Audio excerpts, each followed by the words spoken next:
Welcome to my YouTube channel HR educational hub. মৰমৰ ছাত্ৰ ছাত্ৰীসকল, আজিৰ ভিডিঅ'টোত আমি আলোচনা কৰিম তোমালোকৰ মেট্ৰিক পৰীক্ষাৰ কাৰণে যি 3 মাহ বাকী আছে, এই 3 মাহত তোমালোকে কি কৰিব নালাগে সেই বিষয়ে আমি আলোচনা কৰিম। ইয়াতে চোৱা, তোমালোকক সকলোৱে কয় যে তুমি অমুক কৰিবা তমুক কৰিবা, তোমাৰ বন্ধুবৰ্গৰ লগত বা তোমাৰ ফেমিলি মেম্বাৰ্ছ বা তোমাৰ ৰিলেটিভসকলে সদায় তোমাক পৰামৰ্শ দি থাকিব যে এই কৰিবা সেই কৰিবা, তেতিয়াহে ৰিজাল্ট ভাল হ'ব।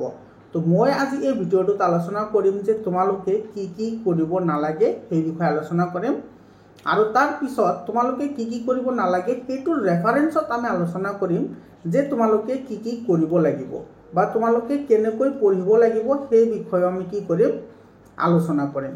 মৰমৰ ছাত্ৰ ছাত্ৰীসকল, তোমালোকে এই ভিডিঅ'টো প্ৰথমৰ পৰা শেষলৈকে চাবা, কাৰণ আজিৰ এই ভিডিঅ'টো তোমালোকৰ লাইফ চেঞ্জিং ভিডিঅ' হ'বলৈ গৈ আছে। তো তোমালোকে ভিডিঅ'টো প্ৰথমৰ পৰা শেষলৈকে চাবা।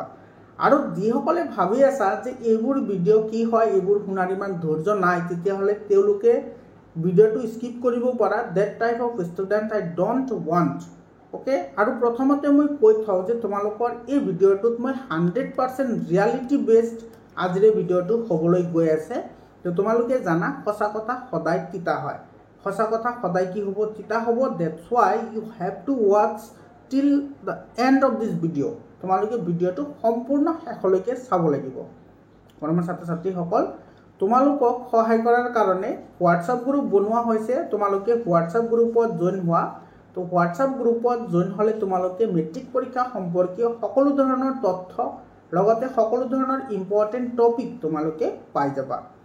তো চব প্ৰথমতে আমি আলোচনা কৰোঁ। ইয়াতে চোৱা, 3 practice should not be done. তুমি 3টা কাম কেতিয়াও কৰিব নালাগে, নেভাৰ, কেতিয়াও কৰিব নালাগে। আৰু সেই 3টা কাম কি চোৱা, যিটো 3 নম্বৰ যিটো পইণ্ট আছে, সেই পইণ্টটো আটাইতকৈ ইম্পৰ্টেণ্ট হয়। তোমালোকে ভিডিঅ'টো শেষলৈকে চোৱা। প্ৰথম কথাটো হৈছে কি চোৱা, তোমালোকে কি কৰিব লাগিব, এভইড স্ক্ৰীন টাইম। তাৰমানে তোমালোকে কি কৰিব লাগিব, তোমালোকে যদি ডিজিটেল মিডিয়া যদি তোমালোকে ইউজ কৰি আছা, ডিজিটেল মিডিয়া যিবোৰ আছে, যেনেকুৱা তোমাৰ ধৰা ইনষ্টাগ্ৰাম আছে, ফেচবুক আছে, বা তোমালোকৰ কি আছে ইউটিউব আছে, এইবোৰৰ পৰা তোমালোকে কি কৰিব লাগিব, নিজকে আঁতৰত ৰাখিব লাগিব। এতিয়া তোমালোকে ভাবিব পাৰা যে ছাৰে নিজে ইউটিউবত পঢ়ায় আৰু নিজেই কৈ আছে যে ইউটিউবৰ পৰা আঁতৰত থাকিব লাগিব, এইটো কেনেকুৱা কথা। মই কি কৈ আছোঁ সেইটো তোমালোকে বুজিবলৈ ট্ৰাই কৰা। প্ৰথম কথাটো হৈছে কি চোৱা, মই দেখা পাওঁ যে মেক্সিমাম মই ক'বলৈ যদি যাওঁ তেতিয়াহ'লে 90% ষ্টুডেণ্টে সেইবোৰ ভিডিঅ'ৰ ফালে দৌৰে যিবোৰ ভিডিঅ'ত একো নাথাকে। মই গেৰাণ্টি দি ক'ব পাৰোঁ সেইবোৰ ভিডিঅ' তোমাৰ ষ্টাডিৰ কাৰণে কোনো ধৰণৰ হেল্পফুল ভিডিঅ' নহয়েই। সেইবোৰ ভিডিঅ' এক্সাম্পল হিচাপে তোমাৰ সন্মুখত এটা ভিডিঅ' আহিল, সেই ভিডিঅ'ত তুমি 1 লাখ ভিউজ চাইছা। কিমান লাখ? 1 লাখ তুমি ভিউজ চাইছা। তো সেই ভিউজটো চাই তোমালোকৰ মাথা নষ্ট হয়, ইমান ভিউজ আহিছে, গতিকে মইতো ভিডিঅ'টো চাবই লাগিব। তোমালোকে কি কৰা, সেই ভিডিঅ'টোত ধৰি বহি থাকা। আৰু সেই ভিডিঅ'টোত তোমাৰ কি আছে, প্ৰথমতে তোমাৰ কি ক'ব, সিহঁতে যিবোৰ নোটছ বনাইছে সেই নোটছৰ বিষয়ে ক'ব। তাৰপিছত তোমালোকক কি ক'ব, সেইবোৰ বাই কৰিবলৈ ক'ব, যে সেইবোৰ তোমালোকে কিনি লোৱা। আৰু তাৰপিছত ক'ব যে ইয়াৰ পৰা তোমালোকে 99% কুৱেশ্যন কমন পাবা। এতিয়া তোমালোকে আকৌ এটা প্ৰশ্ন কৰিব পাৰা, ছাৰ নিজেই কমন দিয়ে, যে ইয়াৰ পৰা অমুক কুৱেশ্যন কমন আহিব, তেতিয়াহ'লে বেলেগৰ কথা কিয় কয়? ইয়াৰ মাজত ডিফাৰেঞ্চ আছে। সেই ডিফাৰেঞ্চটো কি তোমালোকে বুজি লোৱা। প্ৰথমতে চোৱা, তোমালোকে যদি অদৰকাৰী ভিডিঅ'বোৰ তোমালোকে চাই যদি সময় নষ্ট কৰা, তেতিয়াহ'লে কিন্তু তোমালোকৰ পঢ়াৰ প্ৰতি মনোযোগ একেবাৰেই নাহিব। বুজি পাইছানে? তো তোমালোকক যদি কয় যে এইখিনি পঢ়িলে তোমালোকে গোটেইখিনি পাবা, তেতিয়াহ'লে সেইটো মূৰ্খামিৰ বাহিৰে একো নহয়। কাৰণ তুমি যদি স্ক্ৰীন টাইম অৰ্থাৎ মোবাইলতে লাগি থাকা আৰু সেইবোৰ ভিডিঅ'বোৰে যদি তুমি চাই থাকা, যিবোৰ ভিডিঅ'ত একো নাথাকে, কেৱল তোমাৰ আপডেট টাপডেট সেইবোৰ দি থাকে, তেতিয়াহ'লে সেইবোৰ চাই তোমাৰ কোনো কামত নাহিব। তোমাৰ মেইন কাম হৈছে ষ্টাডি কৰা। So you should be engaged with your study, not any other else. কেৱল তুমি পঢ়াৰ লগতে লগ হৈ থাকিব লাগিব, বাকী কোনো বস্তুৰ লগত তোমালোকে এনকাৰেজ হৈ থাকিব নালাগে। 2 নম্বৰ যিটো পইণ্ট আছে চোৱা, এই কামটো যিসকলে কৰিবা, মই তোমালোকক ইয়াতে এটা ডেটা মেনশ্যন কৰি আছোঁ। সেই ডেটাটো হৈছে যোৱা বছৰ তোমাৰ কি হৈছে জানা, 39 পইণ্ট ছামথিং, এনেকৈ এপ্ৰক্সিমেটলি তোমাৰ 40% ষ্টুডেণ্ট মেট্ৰিকত ফেইল কৰিছে। 40% ষ্টুডেণ্ট ফেইল কৰিছে। কিহৰ কাৰণে ফেল কৰিছে because of this number 2 point এই পইণ্টৰ কাৰণে কেৱল সিহঁতে কি কৰিছে কমন ভিডিঅ'বোৰ চাইছে সেইকাৰণে এতিয়া চোৱা যে এই যেটো কমন ওয়াৰ্ড এই কমন ওয়াৰ্ডটো মই তোমালোকক এটো আলোচনা কৰাৰ সময়তো কৈছো যে কমন ওয়াৰ্ডটো কিয় ইউজ কৰিব লাগে কাৰণ তোমালোকৰ মেন্টালিটিয়ে হৈ গৈছে তেনেকুৱা যে কমন বুলি নকলে সেই ভিডিও তোমালোকে ক্লিকে নকৰা তো সেই কাৰণে হেতু আমি বাধ্যত পৰি কমন ওয়াৰ্ডটো ইউজ কৰিবলগীয়া হয় এতিয়া তোমালোকে চোৱা মোৰ ভিডিওত অসমৰ ভিতৰত আটাইতকৈ বেসিক কোৱেশ্চন পেপাৰ মই সলিউশন কৰিছো হাফ ইয়াৰলিৰে হক প্ৰিবোৰ্ড এক্সামিনেশনৰে হক যিকোনো তোমাৰ এক্সামিনেশনৰ হক তোমাৰ আটাইতকৈ বেসিক কোৱেশ্চন পেপাৰ মোৰ ইউটিউব চেনেলত সলিউশন কৰা আছে এতিয়া তুমি কবা সাৰে মিছা মাতি আছে মিছা নহয় মই কোন হিচাপে কৈছো হেতু চোৱা কোন হিচাপত কৈছো মই হেতু চোৱা মোৰ যিবোৰ ভিডিও আছে সেই ভিডিওবোৰ তোমাৰ ম্যাক্সিমাম ভিডিও তোমাৰ 40 মিনিট প্লাস ম্যাক্সিমাম ভিডিও 40 মিনিটতকৈ বেছি কিহৰ কাৰণে কাৰণ তাতে মই 45 টা যে এমসিকিউ যে মই ডিসকাশন কৰিছো সেই এমসিকিউত মই কি কৰিছো 100% ডেসক্ৰিপচনৰ হৈতে মই আলোচনা কৰিছো এতিয়া তোমাৰ কিছুমান এনেকুৱা ইউটিউব চেনেল আছে যেটো তোমাৰ 4 মিনিট বা 5 মিনিটৰ ভিতৰত 45 টা এমসিকিউ সলভ কৰা হৈ যায় কেনেকৈ সম্ভৱ কেনেকৈ আৰু সেই ভিডিওটো তুমি যদি চোৱা তেতিয়াহলে তোমাৰ কি ফায়দা হ'ব একো নহব কেৱল এটো ৰাট্টা মাৰা বুলি কয় তুমি চাইছা বুজি পোৱা নাই একো তুমি চাই আছা হেতু কিবা লাভ হ'ব জানো একো লাভ নহয় মই প্ৰথমতে কৈছো সজাগতা থিতা হয় একো লাভ নহব এতিয়া তুমি যদি ধৈৰ্য সহকাৰে মোৰ প্ৰত্যেকটো ভিডিওতে 100% ডেসক্ৰিপচনৰ হৈতে মই ভিডিওবোৰ আপলোড কৰিছো তুমি যদি ধৈৰ্য সহকাৰে তোমালোকে যদি 4টা বা 5টা কোৱেশ্চন পেপাৰত তোমালোকে চোৱা তেতিয়াহলে মই গ্যাৰান্টি দিছো তোমালোকৰ 99% কনসেপচন তোমালোকৰ কি হৈ যাব ক্লিয়াৰ হৈ যাব কাৰণ মই প্ৰতিটো অপচনৰ বিষয়ে মই ডেসক্ৰিপচন দিছো প্ৰতিটো পইণ্টৰ বিষয়ে এটা পইণ্ট মই আলোচনা কৰো এইখিনি হৈ গল তো তোমালোকে কি কৰিবা এই কমন সোৱাৰ হলনি এই যেটো কমন ওয়াৰ্ড যেটো আছে হেতু তোমালোকে ভিডিওটো ক্লিক কৰাৰ পিছত মই কোৱা নাই যে ভিডিও ক্লিক নকৰিবা ক্লিক কৰিবা কিন্তু ভিডিও ক্লিক কৰাৰ পিছত তোমালোকে চাবা সেই ভিডিওটোৰ কন্টেন্ট কি হয় সেই ভিডিওটোৰ ভিতৰত কি মছলা আছে তুমি যদি মছলা নথকা কৈ বা তুমি যদি নিমখ নোহোৱা কৈ তৰকাৰী খোৱা কোনো সেই তৰকাৰীৰ সোৱাদ নাথাকে বুজি পাইছা 3 নম্বৰ যেটো পয়েন্ট হৈছে সেই পয়েন্টটো কি চাবা 3 নম্বৰ পয়েন্টটো মই তোমালোকক আগতে কৈছো এটো হৈছে মোস্ট ইম্পৰ্টেন্ট এটা পয়েন্ট হয় সেই পয়েন্টটো হৈছে তোমাৰ ৰানিং ফৰ কমন এমসিকিউজ এটো চোৱা ইয়াতে তুমি যদি কেৱল কি কৰা যে কমন এমসিকিউ লাগে মোৰ কি লাগে কমন এমসিকিউ লাগে এতিয়া এমসিকিউবোৰ কি বস্তু তোমালোকে জানানে এমসিকিউবোৰ হৈছে এনেকুৱা এটা তোমাৰ কোৱেশ্চনস যেটো কোৱেশ্চনস তোমাৰ ডাইৰেক্টলি কাৰ লগত ৰিলেচন থাকে ডেসক্ৰিপচনৰ লগত কি থাকে ৰিলেচন থাকে মানে ধৰিলা তুমি এটা প্যাৰাগ্ৰাফ পঢ়িলা সেই প্যাৰাগ্ৰাফৰ বিষয়ে যদি তোমাৰ নলেজ থাকে সেই প্যাৰাগ্ৰাফৰ পৰা যিকোনো ধৰণৰ এমসিকিউ আহিলে তুমি হেতু 100% এটেম্প কৰিব পাৰিবা আৰু যেতিয়া তুমি কমন এমসিকিউবোৰ চাই আছা কমন এমসিকিউ তোমাৰ আছে ধৰিলা তোমাৰ সাইটোকাইনিনৰ কাম আহিছে কমন এমসিকিউ তোমাক কৈছে যে সাইটোকাইনিনৰ কাম আহিছে তো তুমি সাইটোকাইনিনটো মুখস্থ কৰি গৈছা এতিয়া তোমাৰ আহি গল জিবাৰেলিন কি আহি গল জিবাৰেলিন আহি গল তেতিয়া তুমি কি কৰিবা যেতিয়া তোমাৰ জিবাৰেলিনৰ বিষয়ে খুদিব তেতিয়া তুমি কি কৰিবা তেতিয়া তুমি আনসাৰ দিব নোৱাৰিবা তেতিয়া তুমি আন্দাজত কিবা এটা মাৰি থৈ আহিবা তো হেতু তোমাৰ কামত নাহিব তো সেই কাৰণে তুমি আগতে প্যাৰাগ্ৰাফটো পঢ়িব লাগিব আমি কি কৰিব লাগিব সেই বিষয়ে আমি কৰিম তো এটো হৈছে তোমাৰ মেইন পয়েন্ট তো তোমালোকৰ চোৱা যোৱা বছৰ যে মই তোমালোকক ক'লো যে 40% ষ্টুডেন্ট যে ফেল কৰিছে এই 40% ষ্টুডেন্টৰ ভিতৰত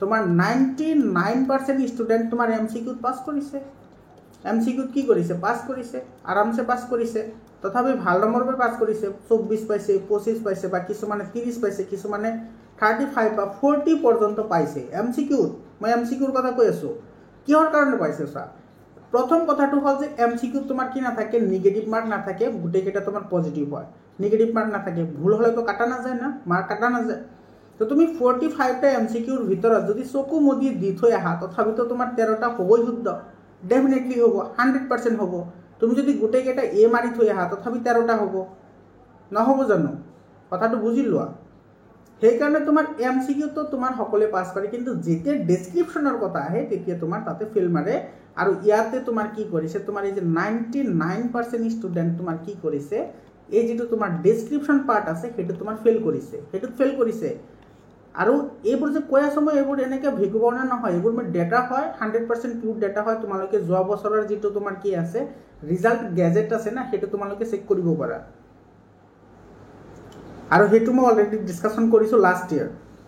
এতিয়া চোৱা, তো তোমাৰ এই যিটো 99% যে ডেছক্ৰিপশ্যনত ফেইল কৰিছে, নম্বৰ পাইছে কিমান জানা? 1, 01, 02, 03 এনেকুৱা নম্বৰ পাইছে 45ৰ ভিতৰত। আৰু সেইটো কিহৰ কাৰণে হৈছে জানা? কাৰণ সিহঁতে কেৱল কি কৰিছে, MCQ চাইছে, কমন ভিডিঅ' চাইছে, আৰু তোমাৰ আপডেট টাপডেট সেইবোৰ তোমাৰ চাই সময় নষ্ট কৰিছে। ইফালে পঢ়াৰ কোনো মিনিঙে নাই।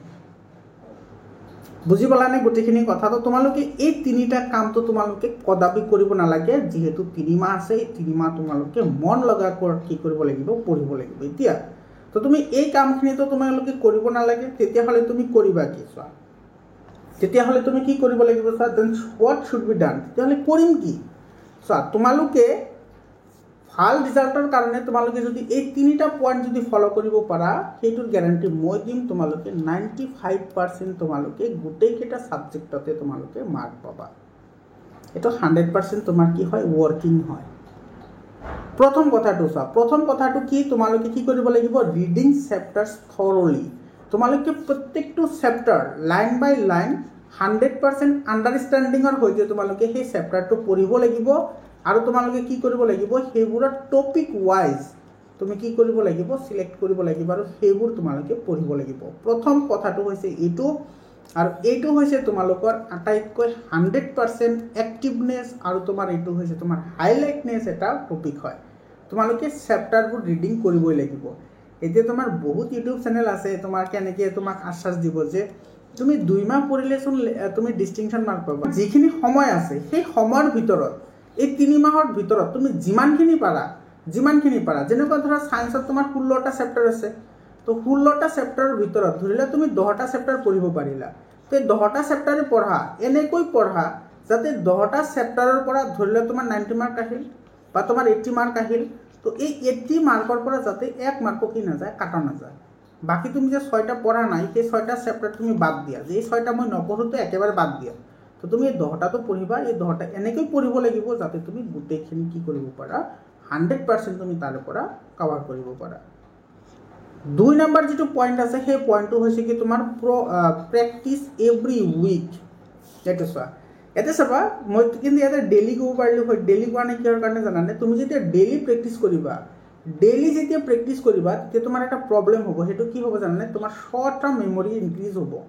শ্বৰ্ট টাৰ্ম যিটো মেমৰি আছে সেইটো ইনক্ৰিজ হৈ যাব। মানে তোমাৰ মনত ৰখাৰ যিটো কেপাচিটি সেইটো তোমাৰ ধীৰে ধীৰে কমি যাব। শ্বৰ্ট টাৰ্ম মেমৰি যিটো আছে সেইটো ইনক্ৰিজ হ'ব, মানে কি তোমাৰ মনত ৰখাৰ যিটো প্ৰৱণতা সেইটো তোমাৰ লাহে লাহে কমিব। কেনেকৈ কমিব চাবা, ধৰিলে তুমি আজি এটা পেৰাগ্ৰাফ পঢ়িছা, সেই পেৰাগ্ৰাফত যিখিনি বস্তু আছে তুমি সেইখিনি মনত পেলাবলৈ ট্ৰাই কৰিছা, তো মনত হোৱা নাই, বা তুমি সেইখিনি তুমি কি কৰিছা, তাৰ পিছদিনাই তুমি সেইটো কি কৰিছা, প্ৰেক্টিছ কৰিছা। তেতিয়াহ'লে তোমাৰ কি হ'ব চোৱা, তুমি প্ৰথম আগৰ দিনা পঢ়িছা, তাৰ পিছদিনা প্ৰেক্টিছ কৰিছা, তেতিয়াহ'লে চোৱা তোমাৰ মাত্ৰ ইয়াতে কি হৈছে, 24 ঘণ্টা তোমাৰ মেমৰিটো মনত ৰাখিব, তাৰপিছত তোমাৰ এইটো পাহৰি যাবা। কাৰণ তোমাৰ এইটো এটা হেবিটত পৰিণত হ'ব, যেতিয়া তুমি এদিন পিছতে তুমি কি কৰিবা, প্ৰেক্টিছ কৰিবা। সেইকাৰণে তুমি কি কৰিবা, মিনিমাম 1 উইক এটা মাজতে গেপ দিবা। 1 উইক যাতে এটা গেপ দিবা, তেতিয়াহ'লে তোমাৰ কি হ'ব, সেইটো লং টাৰ্ম মনত তোমাৰ ৰিকল কৰাৰ যিটো পাৱাৰ আছে সেইটো তোমাৰ এক্টিভ হৈ থাকিব। বুজি পাইছানে? তো তোমালোকে এসপ্তাহৰ ভিতৰত ধৰিলে তুমি ছানডে এটা চেপ্টাৰ পঢ়িছা, সেই চেপ্টাৰটো তোমাৰ নেক্সট ছানডে তুমি কি কৰিবা, সেইটো ৰিকল কৰাৰ কাৰণে ট্ৰাই কৰিবা।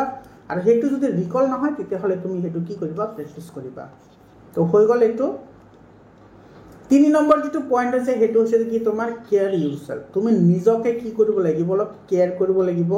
মৰমৰ ছাত্ৰ ছাত্ৰীসকল, এই পইণ্টটোৰ বিষয়ে কিন্তু কোনেও আলোচনা নকৰে, মই তোমালোকক কৈ আছোঁ। তোমালোকৰ যদি হেল্থ যদি ভাল থাকে, তেতিয়াহ'লে তোমাৰ সকলো ভাল। তো তুমি এনেকুৱা নহয় যে তুমি ৰাতি 2টালৈ পঢ়িলা, আকৌ ৰাতিপুৱা 6 বজাত উঠিলা।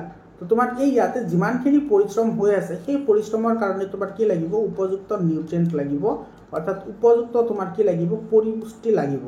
আৰু সেই পৰিপুষ্টিৰ কাৰণে তোমাৰ বিভিন্ন ধৰণৰ কি আছে, ফ্ৰুটছ আছে, বিভিন্ন ধৰণৰ তুমি কি কৰিব লাগিব, ফল মূল খাব লাগিব, বিভিন্ন ধৰণৰ তোমাৰ এনাৰ্জি থকা বস্তু খাব লাগিব। তেতিয়াহ'লে তোমাৰ কি হ'ব, ব্ৰেইনটো সুস্থ থাকিব।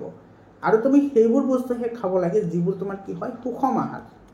যিবোৰ কি হয় সুষম আহাৰ মানে জানা তোমালোকে 6 নম্বৰ চেপ্টাৰত পঢ়িছা তোমালোকৰ সায়েন্সৰ সেইবোৰ আহাৰহে তুমি খাব লাগে যিবোৰ সুষম হয় অৰ্থাৎ তোমাৰ য'ত তোমাৰ কি থাকে ভিটামিনছ তাৰপিছত মিনাৰেলছ তাৰপিছত তোমাৰ ডিফাৰেণ্ট টাইপ অফ ভিটামিন যেনেকুৱা কে চি এইবোৰ থাকে তাৰ লগতে তুমি কি খাব লাগে বাদাম খাব লাগে বা নাটছ যিবোৰ আছে সেইবোৰ খাব লাগে সেইবোৰ খালে তোমাৰ মেমৰি ইনক্ৰিজ হয় তো সেইবোৰ খাব লাগে তাৰ লগতে তোমালোকে কিন্তু মিনিমাম 7 আৱাৰ্ছ কি কৰিব লাগিব স্লিপিং আৱাৰটো ৰাখিব লাগিব ঠিক আছে 7 ঘণ্টা তুমি কি কৰিব লাগিব শুব লাগিব কাৰণ তোমালোকৰ বয়স এতিয়ালৈকে এনেকুৱা হোৱা নাই যে 25-30 বছৰ তো তোমালোকে যদি স্লিপিং আৱাৰ 7 ঘণ্টাতকৈ কম কৰা তেতিয়াহ'লে কিন্তু তোমালোকৰ মেমৰিটো শৰ্ট হ'ব পাৰে গতিকে চান্স লোৱাৰ কোনো দৰকাৰ নাই তোমালোকে 7 ঘণ্টা টোপনি মাৰিবা বাকি যিখিনি টাইম থাকে সেইখিনি তোমালোকে পঢ়িবা তো এইখিনি আমাৰ হৈ গ'ল এতিয়া চোৱা আমাৰ যেটো 4 নম্বৰ অপচন আছে হেতু অপচনেল অপচন হয় 4 নম্বৰটো কি কৈছে চোৱা প্ৰেক্টিস ৰেফাৰেন্স বুক